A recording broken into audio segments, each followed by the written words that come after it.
I'm going to speak to all the direct buyers out there who do not have an agent representing them. Please ask the agent whether or not this property has a history. Because as a selling agent, we do not have to tell you that someone passed away. We are not required to do so.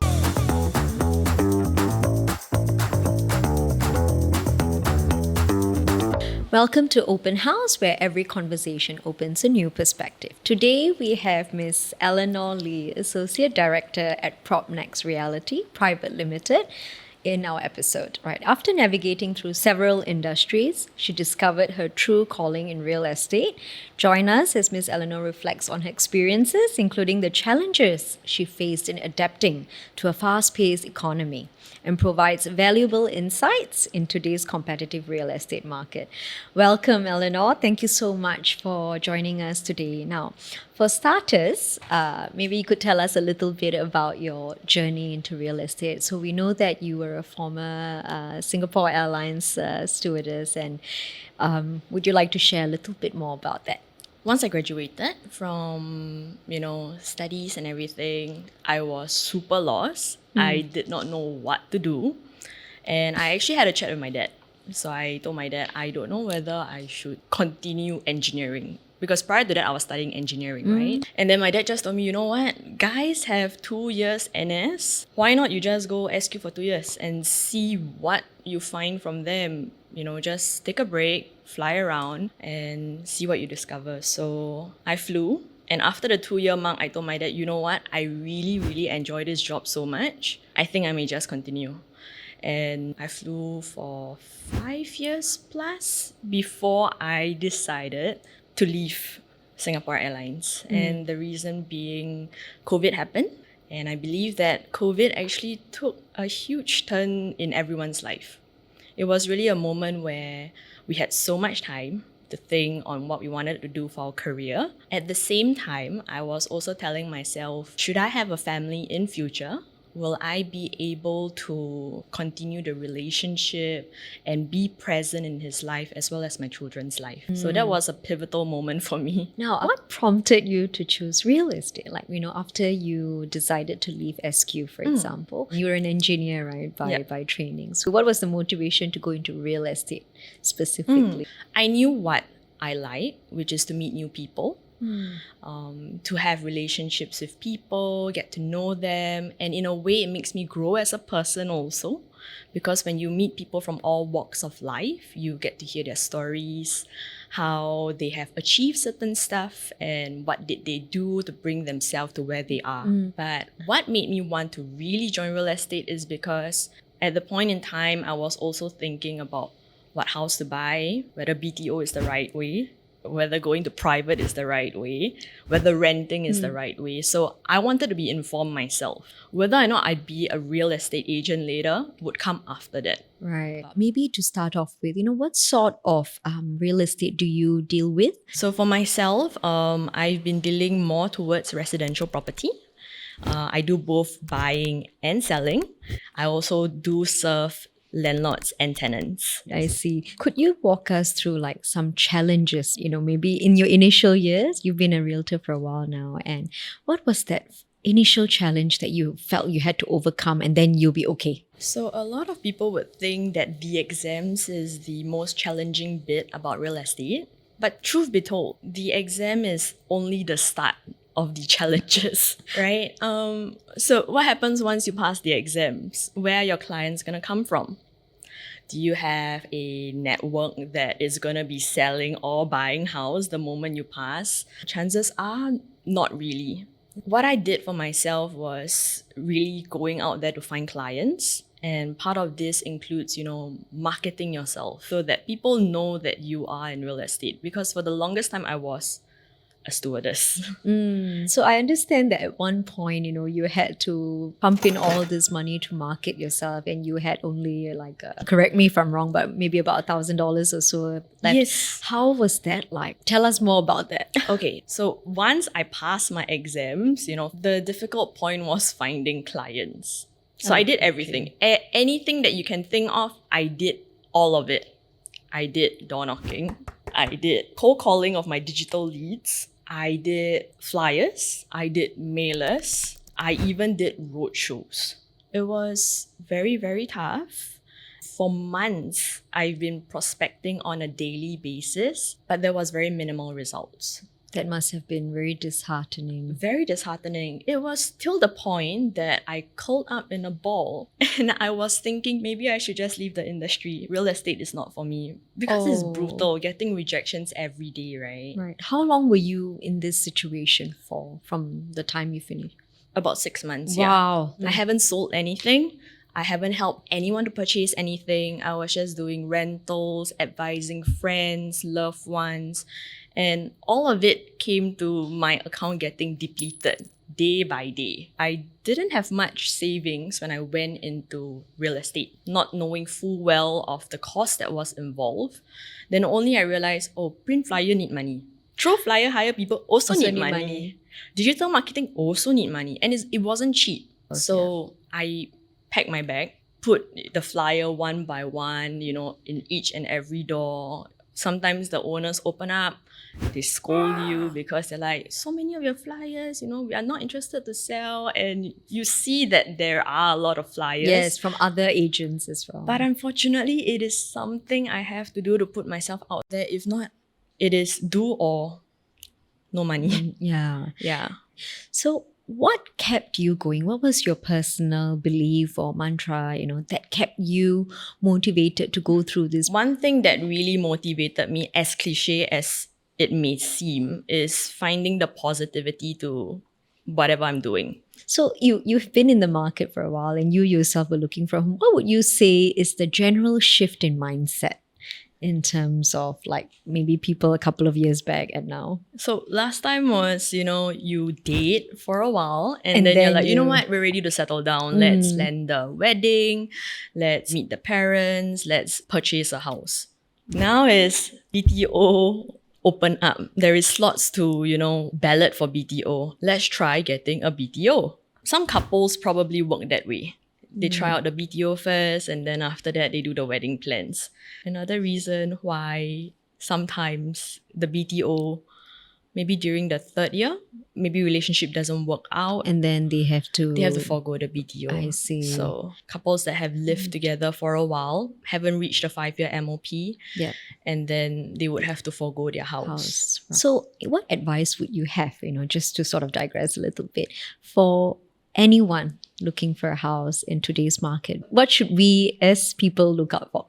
Main thing would be the needs and your affordability, right? Because purchasing a house, it's a huge ticket item. It is. Yeah. There are things to consider, what kind of house do you want? For example, a couple looking at a 5-room. Is the budget too stretched out? And if it is, why not we consider a 4-room first? You can slowly progress from there. But one thing I would say is that if you do decide on getting a house, get informed, talk to someone about it, find your needs, what do you need, how's your affordability like, and then go for it. Because the housing market isn't getting cheaper. And from your personal perspective, right, what do you think are some of the reasons for the spike? So for HDB and private, we've been seeing a huge spike over the past few years.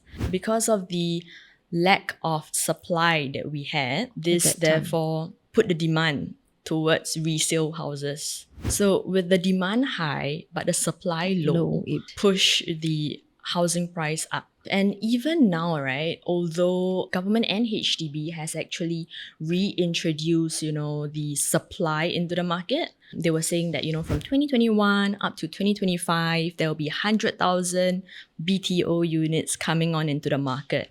But yet we're still seeing the spike because it just doesn't happen overnight. That's right. They still have to wait. Yes, it takes time for the unit to complete. It takes time for the house to be built. Another reason of such a spike is because back in 2022, the government actually imposed this regulation whereby they say all private owners below the age of 55 years old, if you've bought a private, you want to right size to a HDB, you would have to wait 15 months.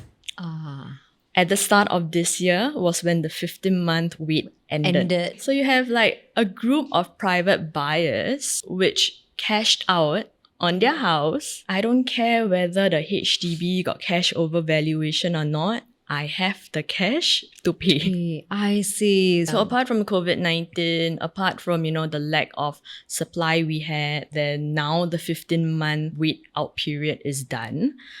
Therefore, you see the houses being really, really high. Right. Yeah. And what kind of advice would you give to them to look out? Because they may not also understand what they need. Take your first home as a stepping stone. It doesn't matter whether you go for condo, a private, or a HDB, but let's get started somewhere because prices will always go up. And if we're looking at what sort of rooms you would like to choose, whether 3-room, 4-room, or 5-room, I can tell you that majority of the population, we actually stay in a 4-room. Which is right down the middle, basically. Down the middle, right? Yeah. It's not too small. It's not overly huge. At the same time, perhaps it will give you a good buffer on the finances as well. And then from there, when you have children already, you require more space. By then, your income and your finances would be a lot stronger also. Speaking of 3-room, 4-room, 5-room, right? BTOs, it's no secret that it's getting smaller and smaller, right? So I would say that then that would also make the resale market a bit more vibrant because then everybody will be like, the older HDBs or the older flats are bigger, definitely, right? Yeah. What do you think about that situation, I do agree.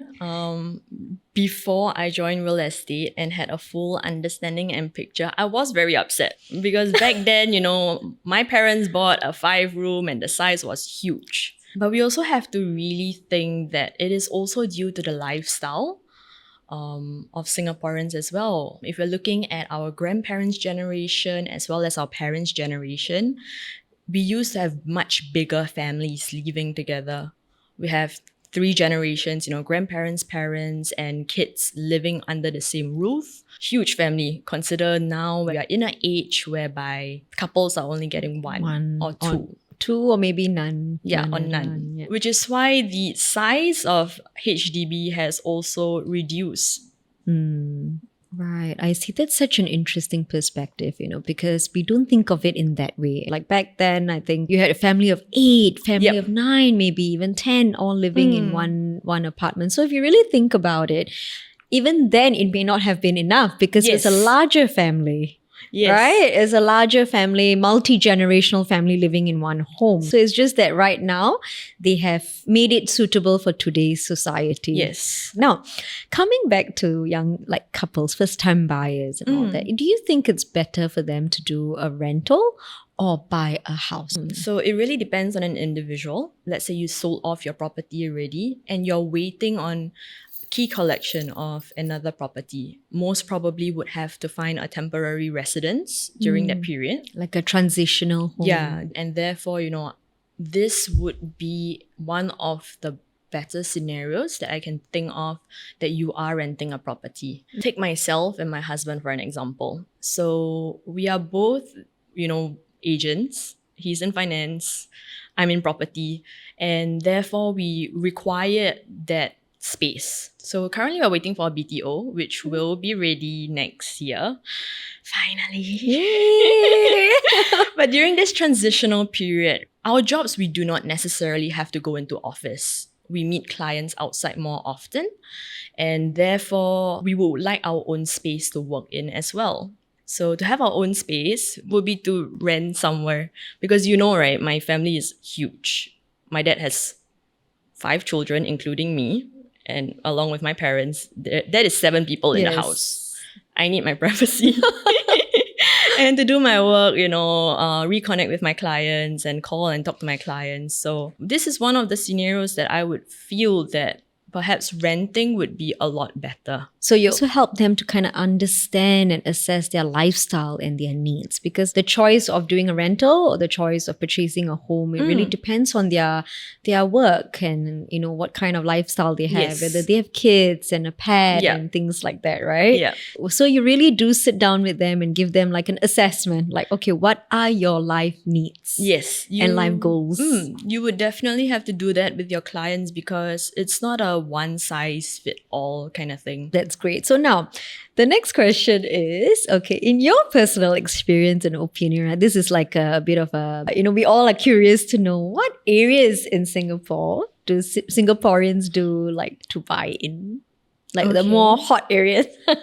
I would say that Singaporeans generally gravitate towards more of the OCR, outside of Central Region, meaning to say, you know, we have Bedok, Tampines, Pasir Ris, Jurong, Woodlands, Yishun, versus the RCR area, rest of Central Region, being Telok Blangah, Tanjong Pagar, and the heart of Singapore, the Central Region, you know, Orchard, Right. Novena, Newton, city area. If you're Singaporeans, generally we would be looking at outside of city region because humans are drawn towards familiarity, right? That's right. And they tend to stay within Yes. where they grew up. So another reason would be, let's just say that Singaporeans decide to move into the city area, right? The city area clearly does not have our kopitiam. Our noodles. Yeah, our hawker noodles, you know, just by going downstairs or right across the road, you have a very hearty breakfast or a very good meal. That is something that you don't get in the city area. That's right. Yeah. What advice would you offer to Singaporeans right now that looking to purchase properties in the coming years? Because now the price to income ratio is increased, right? And across all the housing types, basically, right? Almost, yeah. So what advice would you give to them in the coming years to look out for? This is a very tip of the iceberg, I would say, tip I could give, which is when you're purchasing a home, always think of sale as being size. The size of your development, the size of your surrounding area as well is important because this would actually see your future transactions. If you have more neighbors selling the property, pushing up the prices for you, chances are you have a very healthy transaction going on versus a property which is like 40 units. One bad transaction, right, could essentially pull down your whole valuation. Next would be amenities. Currently, maybe your house or the place that you're looking at doesn't have much amenities. But if you look in deeper, you have to see what are the transformation that is taking place. You may not have anything now, but what if you have something good in 10 years' time? Like 𝙤𝙗, for example. 𝙤𝙗, that's right. 𝙤𝙗, there is nothing much now, you know, they only have houses, but if we look at the transformation plan, 𝙤𝙗 could be the next Punggol and Sengkang. Back then, Punggol and Sengkang, there was nothing. It was forest. Yes, and now look at it. Now it's flourishing. Next would be the layout. If you have a layout that is not efficient in putting your furniture in usable space, this may be a lot tougher for you in future should you decide to exit because it's all wasted space. Right, it's like dead space that you can't use. You can't put anything over there. You can't really use it over there, but you're paying for it. Right. And next would definitely be your entry price. Yeah. So are you paying above valuation for your property? If you are paying above valuation, what justifies this number? Sometimes paying above valuation is not a horrible thing. Okay. Yeah, because if the house is already very well done up, you know, the renovation is good and they ask for additional extra money, you don't have to wait for renovations to be done. You don't have to pay for renovations. I would feel that above valuation like that is okay. Okay. Yeah, so we really have to weigh and then see all these little factors and other factors as well. Right. So I have like a last two questions. It's basically if you are selling a property, right? For example, resale and things, you know, sometimes the properties have a history to it. Like interesting history to it. Do you disclose that to the clients? Okay. I'm gonna speak to all the direct buyers out there who probably are viewing themselves, do not have an agent representing them. Please ask the agent whether or not this property has a history. Because as a selling agent who is selling the house, we do not have to tell you that someone passed away. You're not required to do We are that. not required to do so. Okay. However, if you ask, we are required to tell you the truth. Right. Yeah. Okay. Because there is this term, right, called caveat emptor, which means buyers beware. Right. And on the option to purchase itself, it will also state that, you're buying this property on a as where is basis. Based on how you look at it, you are buying for everything, whether there is defects and stuff like that. If you have a leaky ceiling or a leaky tap, you are buying it just As is. as is. Yeah, so please always, probe further, ask more questions with the representing agent. If required, always schedule a second viewing before making a decision. Right. Yeah. So thank you. But before we let you go, what advice do you have for someone, just like yourself, making a career switch, from SQ stewardess to, real estate? What advice would you want to give someone considering a career switch to this industry? Be more informed based on what happened to me. If you do intend to go full-time into real estate, finances is very, very important. How much savings you have. How long are you able to survive with your savings? Because you may close a deal today, right? But you're not getting the money immediately. You're not getting paid every month. A general resale transaction takes about 3 months to complete. So you may have sales now, but you still have to tie over for another 3 months before you get the commission or your agent fees in. More importantly, speak to someone about it. Have a clear goal on what you want to do, how you want to brand yourself, how you want to market yourself. And from there, once you're more informed, I think you'll be much more prepared in your journey. To tackle this journey, basically, right? Thank you so much, Eleanor, for being here with us and sharing so much information. I hope everyone benefits from it. And, it's wonderful that you really overcame your own struggles. And it sounds like, I think anyone preparing to go into the industry really have to think about their finances as well, right? Thank you so much, Eleanor. Thank you so much. It's been really wonderful. Thank you. Thank you. And to our listeners, thank you for tuning into Open House. And remember, for every question you have, there's somebody out there to answer it for you. Now, if you enjoyed today's episode, please leave a comment, a review, share this video with those that you know, so that they could benefit from it as well. And you can also follow us on our socials for more updates. Thank you.